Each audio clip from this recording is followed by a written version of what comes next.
Bienvenidos todos a Raúl en Red. Es lunes 12 de enero de 2026 y este es el episodio número 96. Yo soy Raúl Macías y hoy toca hablar de iOS 26.3, del fin del spam telefónico y del posible próximo CEO de Apple.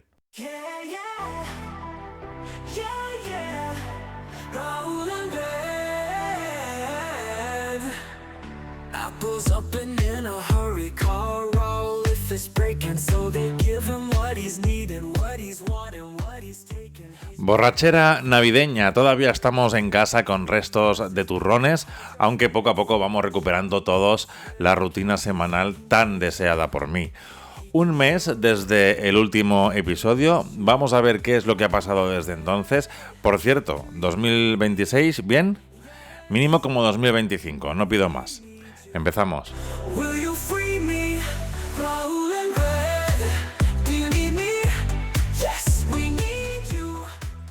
Hoy quiero hablar de una actualización que podría marcar un antes y un después en la historia del ecosistema Apple. Con la llegada de iOS 26.3, de la que ya teníamos la versión beta y que se espera la final para, yo supongo que fines de este mes de enero, Apple no solo va a lanzar un conjunto más de mejoras menores, sino que por primera vez abre la puerta al mundo Android y a los relojes inteligentes de otras marcas. Sí, por raro que parezca, el iPhone ahora podrá transferir datos a Android y enviar notificaciones a smartwatches que no llevan la manzana grabada. Voy a analizar un poco qué es lo que hay detrás de estos movimientos, cómo funcionan y qué significan para el futuro del universo Apple. Durante años, como sabemos, Apple defendió su ecosistema cerrado con una lógica muy clara. Si compras un iPhone, lo ideal es que uses AirPods, un Apple Watch, un Mac, todo interconectado bajo el mismo sistema. Pero con iOS 26.3 esa muralla empieza a agrietarse. En los ajustes del iPhone ahora aparecerá una opción llamada Transferir a Android. Dentro de Configuración, General, Transferir o Resetear el iPhone. ¿Y qué es lo que esto hace? Esto nos permitirá pasar fotos, mensajes, notas, contraseñas y números de teléfono directamente a un dispositivo Android, ya sea escaneando un código QR o emparejando ambos teléfonos de forma inalámbrica. Ahora bien, no todo el contenido se transfiere. Los datos de salud, los dispositivos Bluetooth emparejados o los elementos protegidos como notas bloqueadas quedan fuera de esta migración. La función se ha diseñado pensando en la portabilidad de datos, un principio exigido por la legislación europea a raíz de la famosa DMA, y aunque surgió en Europa, Apple ya ha dicho que la función estará disponible a nivel global. La gran pregunta es, ¿por qué Apple decide abrirse ahora? Bueno, la respuesta, como todos ya nos imaginamos, tiene nombre y apellido: Comisión Europea. Este organismo lleva meses presionando para que las grandes tecnológicas garanticen la interoperabilidad y eviten prácticas monopólicas dentro de sus ecosistemas. La DMA obliga a empresas como Apple, Google o Meta a ofrecer más libertad a los usuarios, y eso incluye poder llevarte tus datos fácilmente de una plataforma a otra sin depender de aplicaciones externas o procesos complejos. En este caso, Apple desarrolló la herramienta en colaboración con Google, lo cual ya de por sí es inédito, pero yo siempre he dicho que deberían hablar más en beneficio del usuario final, estas grandes compañías. Todos sabemos que el negocio es el negocio, pero creo que incluso la imagen mundial se vería mejorada si tuvieran estas colaboraciones más a menudo. Y claro, sin ser obligados, como en este caso, por la Comisión Europea. Es curioso, hace unos años Google ofrecía su aplicación Switch to Android para hacer este mismo proceso desde el lado de Android, pero ahora Apple incorpora la opción nativamente en iOS.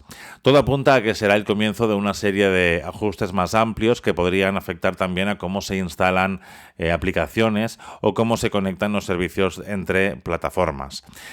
La segunda gran novedad de iOS 26.3 es el soporte para relojes inteligentes que no sean de Apple, que no sean Apple Watch. Se trata de una nueva opción llamada Reenvío de notificaciones, disponible en Ajustes, Notificaciones, y esta función permite que el iPhone envíe avisos y alertas a un smartwatch de otra marca. ya sea Galaxy Watch, un Fitbit o un Garmin. La idea es que cada app del iPhone pueda habilitar o no el reenvío hacia el reloj, ofreciendo control granular. Pero hay un detalle importante: solo se puede reenviar a un único dispositivo a la vez. Si tienes un Apple Watch vinculado y activas esta función con otro reloj, las notificaciones del Apple Watch se desactivan temporalmente. Técnicamente, Apple lo ha implementado mediante un nuevo framework llamado Accessory Notifications, aunque todavía no está documentado públicamente en el portal de desarrolladores. Este añadido también responde a las exigencias de interoperabilidad de la DMA y podría sentar las bases para algo más grande: permitir que los fabricantes accedan al ecosistema iOS de forma más completa. Pero bueno, todo eso ya lo iremos viendo. Esta actualización, aunque a priori es una actualización menor, no es solo una actualización de software, es un cambio de enfoque. Apple, que durante años defendió su ecosistema como una fortaleza cerrada, empieza poco a poco a reconocer que la apertura también puede ser una ventaja competitiva. En el corto plazo, los usuarios ganan opciones. Quienes quieran cambiarse a Android tendrán un proceso más limpio y quienes usen relojes de terceros podrán integrarlos mejor con su iPhone. En el largo plazo, esto puede modificar la percepción misma de Apple como empresa, menos exclusiva, más interoperable, aunque probablemente con mecanismos de control que sigan protegiendo su modelo de negocio. También plantea un reto para Google y otros actores. Si Apple está abriendo puertas, todos los gigantes deberán ajustarse al mismo nuevo estándar de transparencia y compatibilidad.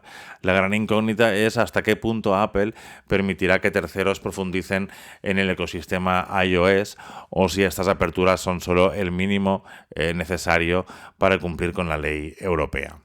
En resumen, iOS 26.3 marca el comienzo de una nueva etapa, una Apple más flexible, más enfocada en la interoperabilidad y sobre todo más obligada a adaptarse a las reglas del mercado global. Quizás en el futuro cambie la forma en que entendemos los ecosistemas cerrados. Y aunque los usuarios de Android celebren la novedad, lo cierto es que todos, sin importar el sistema, ganamos cuando la tecnología se vuelve más abierta y universal. Aún así, yo no tengo ninguna duda de que quienes tengan un iPhone, un iPad, un Apple Watch y un Mac, la magia de ese ecosistema de Apple será como ahora una maravilla que no se podrá igualar con otros dispositivos. Ya estoy otra vez con esto y las veces que estaremos, creo. ¿Cuántas llamadas has tenido de un número desconocido justo cuando empezabas a comer o en medio de una reunión? ¿Y cuántas veces después de una pausa incómoda, una voz grabada te ofreció un cambio de tarifa o una oferta de gas solo por hoy? En España, una vez más, hay una nueva protección al consumidor con una nueva ley que promete decir adiós al spam telefónico. Tengo un déjà vu con este tema. Pero hoy creo que esto es diferente. Voy a repasar esa norma y qué cambia y cómo nos afecta. Después de más de 10 años de trámites, en diciembre de 2025 el Congreso Español aprobó la Ley de Servicios de Atención al Cliente, publicada ya en el BOE y que ha entrado en vigor ahora en enero de este 2026, aunque se da a las empresas un año para adaptarse. El objetivo es claro: poner fin a las llamadas comerciales no deseadas y mejorar la atención al cliente. La norma responde a una de las quejas más comunes de los ciudadanos: la saturación de llamadas comerciales no solicitadas, muchas de ellas automatizadas. Entre las medidas más destacadas, las empresas deberán usar un número de teléfono identificable y un prefijo específico cuando llamen con fines comerciales. Ya no podrán ocultar su número o usar líneas similares a las de atención al cliente para despistar. Los operadores de telecomunicaciones, además, estarán obligados a bloquear las llamadas que no cumplan estas normas y cualquier contrato hecho en una llamada no consentida será nulo por ley. Esto es interesante.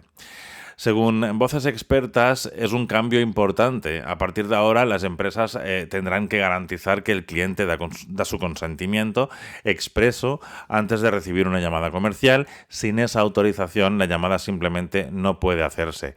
Yo ahí, y viendo antecedentes, sigo discrepando. Creo que las llamadas se seguirán produciendo, pero bueno. Continúo.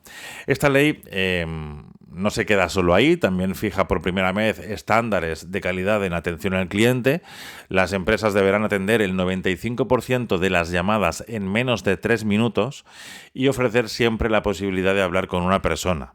Nada de quedarse atrapado en un contestador automático o en un bucle de asistente virtual. Y otra novedad importante, las reclamaciones deberán resolverse en menos de 15 días hábiles, la mitad de lo que se exige o se exigía hasta ahora. Además, ahora las grandes empresas tendrán que ofrecer atención en lenguas cooficiales como el catalán, euskera o gallego en aquellas comunidades donde sean también oficiales. Pese al entusiasmo inicial, no todo el mundo aplaude la ley. La patronal digital que agrupa a las principales empresas del sector, advierte que estas medidas no acabarán del todo con el spam, porque quedan fuera algunas pequeñas comercializadoras de electricidad, gas o telefonía que tienen menos del 5% de cuota del mercado. Y ellas no están obligadas. También la OCU se ha mostrado cauta, para ellos la ley es un avance, pero no el fin del spam telefónico, ya que el control y la supervisión serán la clave de su éxito. Las empresas que incumplan las normas se arriesgan a multas de hasta el 5% de su facturación anual, una cifra que puede ser millonaria en algunos casos.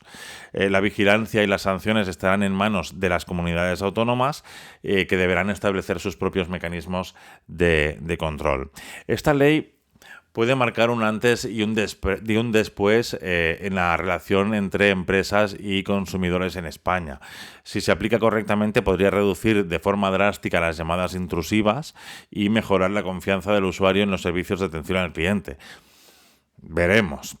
En fin, yo sigo diciendo que vamos a seguir recibiendo llamadas. Sí es cierto que en los últimos meses ha habido un descenso de ese tipo de llamadas, al menos a mis números. En el fijo han descendido mucho y en mis números móviles quizá en menor medida, pero también. Y quién sabe, tal vez pronto volveremos a contestar el teléfono sin miedo a escuchar otra oferta irresistible. Justo además cuando estemos a punto de comer. Para terminar, hoy quiero hablar de algo que huele a cambio de era en Apple, la sucesión de Tim Cook y el nombre que más suena para sustituirle, John Ternus. Sí, Apple ya está acelerando su plan de sucesión y Ternus, actual jefe de hardware, se ha convertido en el gran favorito dentro de la compañía para ponerse al frente cuando Cook decida dar un paso al lado. Pero ¿quién es exactamente John Ternus? ¿Qué ha hecho hasta ahora? Y sobre todo, ¿qué tipo de Apple podemos esperar si él acaba siendo el próximo CEO? Ponte cómodo porque voy a hablar de poder, de diseño, de números y de si Apple necesita un visionario o un gestor de precisión quirúrgica. Empecemos por el contexto. Tim Cook lleva más de una década al frente de Apple, ha convertido a la compañía en una máquina de generar dinero y en la primera empresa del mundo en capitalización bursátil durante varios momentos de su mandato. Ahora con 65 años ha comentado internamente que está cansado y que quiere reducir su carga de trabajo, algo que ha llevado a acelerar el debate sobre quién será el próximo CEO. La idea de que se maneja es que Cook, cuando se retire como consejero delegado, pase a convertirse en presidente del Consejo de Administración. Es decir, que no se iría del todo, sino que seguiría siendo una figura muy influyente en la sombra. Y en medio de ese tablero aparece John Ternus, de 50 años, prácticamente la misma edad que tenía Cook cuando tomó el relevo de Steve Jobs. Esa coincidencia yo creo que no es casualidad. Apple suele planificar estas transiciones con mucha antelación y con perfiles que garanticen continuidad. Vamos con la ficha del protagonista. John Ternus es actualmente el vicepresidente senior de ingeniería de hardware de Apple. Su responsabilidad abarca prácticamente todo el hardware de la casa, iPhone, iPad, Mac, AirPods e incluso el Apple Watch. tras una reestructuración que consolidó en sus manos casi toda la ingeniería de dispositivos. Entró en Apple en 2001 dentro del equipo de diseño de producto y desde entonces ha ido subiendo peldaño a peldaño. Fue vicepresidente de ingeniería de hardware desde 2013, lideró la evolución de los Mac, varias generaciones de iPad y productos tan icónicos como los AirPods, hasta convertirse en el máximo responsable del hardware de consumo en Apple. Uno de los grandes hitos de su etapa fue el liderazgo en la transición del Mac desde procesadores Intel a los chips Apple Silicon, un movimiento estratégico que ha dado a Apple más control sobre el rendimiento, eficiencia energética y la hoja de ruta de sus ordenadores. Más allá del currículum, lo interesante es su forma de tomar decisiones. El perfil que se describe de Ternus es el de alguien que busca un equilibrio muy fino entre introducir novedades potentes y mantener márgenes de beneficio muy saludables. Es decir, innovación sí, pero siempre con la calculadora en la mano. Hay un ejemplo muy ilustrativo. Alrededor de 2018, Apple se planteó incorporar un componente láser de unos $40 por unidad para mejorar funciones de realidad aumentada en el iPhone. La propuesta general era añadirlo a toda la gama, pero Ternus recomendó reservarlo solamente para los modelos Pro. Su argumento fue que los usuarios más fieles y dispuestos a pagar valorarían la novedad, mientras que para el usuario medio ese coste extra no compensaría. Esta manera de pensar encaja muy bien con la Apple actual, donde los modelos Pro concentran las tecnologías más avanzadas y ayudan a subir el ticket medio sin disparar los costes en la gama estándar. Ternus se mueve cómodo en ese terreno de innovar sin desordenar las cuentas. Dentro de Apple, Ternus tiene fama de ser un líder calmado, colaborativo y poco dado a protagonismos públicos, casi un reflejo del propio Tim Cook. No es el ejecutivo que se sube al escenario a robar cámaras ni el que lanza frases lapidarias, sino el que coordina equipos gigantescos y toma decisiones técnicas complejas sin hacer mucho ruido. Varios ex empleados lo describen como alguien más orientado a mantener y pulir productos que a romper la mesa con un one more thing revolucionario.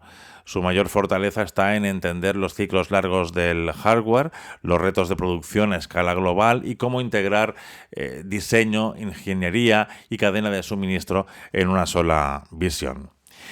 Eso tiene ventajas claras: estabilidad, previsibilidad, una cultura interna donde los equipos saben a qué atenerse, pero también abre la pregunta de si en un momento de tanta presión por la inteligencia artificial, la realidad mixta y los nuevos formatos de dispositivo, hace falta un perfil más agresivo, más dispuesto a asumir riesgos. Por supuesto, Ternus no corre solo en esta carrera. Hay varios nombres que suenan como posibles sucesores internos. Uno es Craig Federighi, jefe de software, muy visible en las keynotes, carismático, con un bagaje que viene de Next y una imagen muy reconocible para los fans de Apple. También tenemos a Eddie Q, responsable de servicios y arquitecto de buena parte del negocio de suscripciones y contenidos, un área clave para el crecimiento de Apple de estos últimos años. Junto a él suenan Greg Joswiak, jefe de marketing mundial, y Deirdre O'Brien, responsable de retail y recursos humanos, con décadas de experiencia dentro de la compañía. Pero aún con esta lista, varios informes coinciden en que Ternus se ha colocado en cabeza del pelotón, sobre todo porque representa continuidad operativa, una edad más adecuada para un mandato largo y una apuesta clara por el corazón histórico de Apple, el hardware. La pregunta es: ¿qué tipo de líder necesita Apple ahora? Y aquí viene la parte jugosa del debate. ¿Qué necesita Apple hoy? ¿Un innovador en plan Steve Jobs 2.0 o un gestor en la línea de Cook y Ternus? Dentro y fuera de la compañía hay voces que dudan de si una Apple tan grande y tan enfocada en resultados trimestrales puede permitirse un perfil demasiado disruptivo. Por un lado, el modelo Cook ha funcionado: estabilidad, margen altísimo, expansión brutal en servicios, cadena de suministro casi perfecta. Ternus encaja ahí como un guante. Es un ingeniero que entiende el producto, pero que respeta la disciplina financiera y la maquinaria industrial creada en estos en estos años. Por otro lado, muchos críticos hablan de estancamiento iterativo, mejoras año a año, modelos Pro más potentes, pero poca sensación de revolución. Con la competencia empujando fuerte en inteligencia artificial generativa, hardware para realidad mixta y servicios conectados, algunos inversores y fans sueñan con un perfil más visionario que se atreva a redefinir qué es un dispositivo Apple en la próxima década. Si Ternus acaba siendo CEO, tendrá varios retos encima de la mesa desde el día 1. El primero, demostrar que no es solo el chico del hardware, sino alguien capaz de manejar también los frentes políticos, regulatorios y de relaciones públicas que hoy definen a una Big Tech, y ahí, de momento, tiene menos exposición que otros ejecutivos de Apple. El segundo reto es la era de la inteligencia artificial. Aunque Apple ha avanzado en chips propios y en optimización en dispositivo, llega más tarde que otros a la narrativa pública de la IA. Ternus tendrá que decidir si Apple se centra en potenciar la IA en sus propios chips, si se apoya más en socios externos o si apuesta por una mezcla de ambas estrategias. El tercero, mantener la magia del producto. Apple está entrando en territorios nuevos como la computación espacial y los dispositivos cada vez más híbridos. Ahí su experiencia integrando hardware y software es una ventaja, pero la presión para lanzar algo grande será enorme, sobre todo si la percepción pública es que la compañía lleva años iterando más que reinventando. Intenta imaginar ahora por un momento el Apple de Ternus como una versión 2.0 del Apple de Tim Cook, misma obsesión por la cadena de suministro, misma división entre gamas normales y Pro, pero quizá con un foco todavía mayor en la integración exquisita entre hardware y software. Es probable que nos encontremos con más diferenciación entre dispositivos de entrada y gama alta, con tecnologías punteras reservadas únicamente para los modelos premium, una apuesta continuista por chips propios en casi todas las categorías, desde iPhone a Mac, y quién sabe, futuros si salta algún futuro dispositivo. Un énfasis fuerte en diseño industrial y eficiencia, incluso si eso significa ir más lento en experimentos radicales. Y lo que no está tan claro es si veremos grandes golpes de efecto tipo nuevo producto que crea una categoría de cero. Para eso, Ternus tendría que rodearse de un equipo de segunda línea muy valiente y darles permiso para arriesgar, algo que no siempre encaja con una cultura tan cuidadosa con el margen y la reputación. En resumen, no veas el guión que tengo hoy para todo este tema, John Ternus representa una visión muy Apple de la sucesión, alguien de la casa, que lleva casi 25 años en la compañía, que conoce cada tornillo de sus productos y que ha demostrado saber equilibrar innovación y beneficio. La gran pregunta es si eso es suficiente para liderar a Apple en la próxima gran ola tecnológica. ¿Necesita Apple un nuevo Jobs o necesita un Cook 2.0 con casco de ingeniero? ¿Preferirías un CEO más showman tipo Federighi o valoras más la estabilidad que puede aportar alguien como Ternus? Te leo en comentarios y en redes. Cuéntame qué tipo de Apple te gustaría ver en los próximos 10 años y comparte este episodio con esa persona que se sabe de memoria todas las keynotes de Cupertino. Por mi parte, ahora sí, nada más. Puedes encontrarme en Mastodon para lo bueno y para lo malo. Gracias infinitas por escucharme. Un saludo.